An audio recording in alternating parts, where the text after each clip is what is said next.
Standard pin brazing unit comprises 3 12-volt batteries wired in series, creating a 36-volt operating system. Standard batteries are a wet-sealed, non-spill type and require no maintenance other than regular charging and visual inspection to ensure there are no loose cables, visible damage, swelling or leaks. One positive 9mm female DINS type welding connection for the brazing gun. One negative 9mm male DINS type welding connection for the return or earth device. One XLR connection for charger and grinding machine attachment. Microprocessor controlled battery charger. There are 2 models available: in-car VPAC and the standard mains Elite unit. Connected via XLR plug to the center socket on the battery unit. Once attached to a power supply, the red LED will indicate power on. The yellow LED will illuminate to indicate system charging. When at 80% capacity, the yellow LED will intermittently flash, and when at full capacity, the charger will switch to a trickle charge mode, indicated by the illumination of the green LED. At this stage, the unit is fully charged and ready for use. It is essential that the unit be left on charge whenever not in use. 42-volt grinding machine. Has a substantial cable and an XLR bayonet-type connector which, when plugged into the battery unit, will lock into place. This is released by the small button mounted on the socket.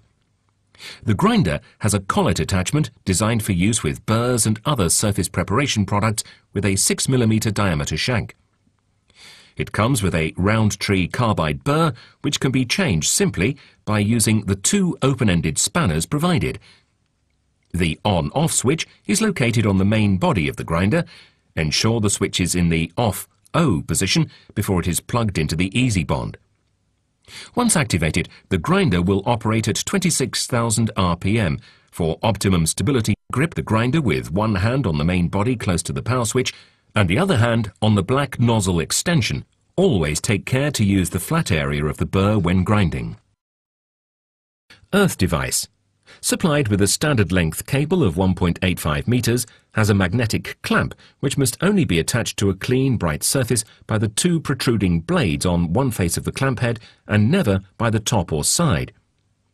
The plug of the earth device must be securely attached to the battery box using its push and twist feature.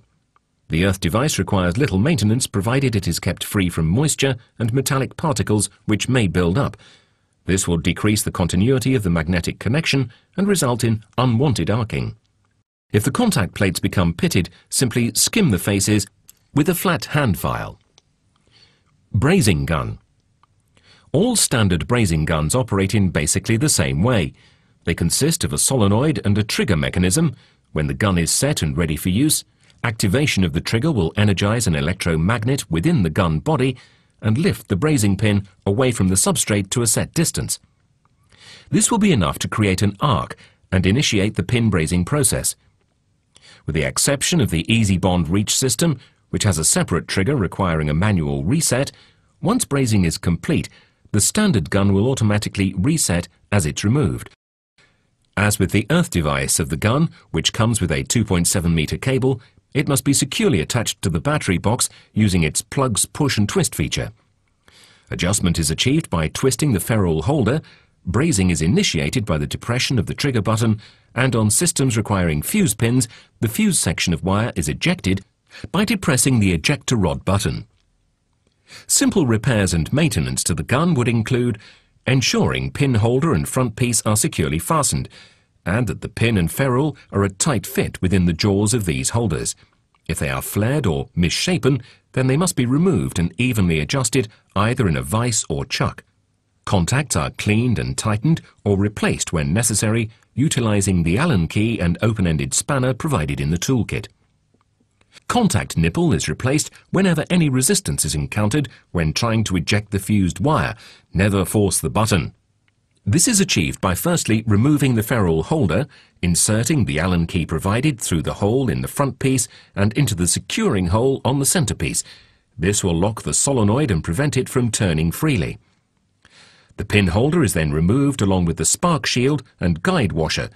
Insert the peg spanner into the contact nipple and turn anti-clockwise to unscrew. Check the condition of the ejector pin to ensure it is not bent or broken. Install a new contact nipple and reassemble the gun. When attempting a braze, safety is essential. Correct PPE must always be worn. This includes goggles for grinding and for anyone located within 3 meters, minimum shade 5 spectacles for brazing, flame-proof overalls and gloves.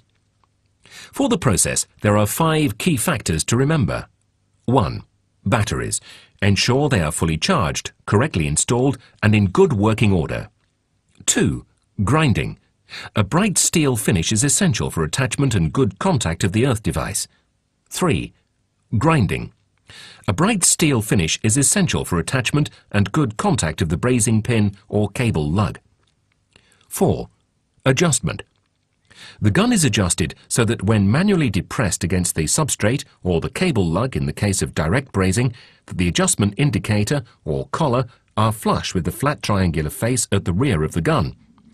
Incorrect adjustment will result in an inaccurate arc length and a possible defective braze. 5. Operator.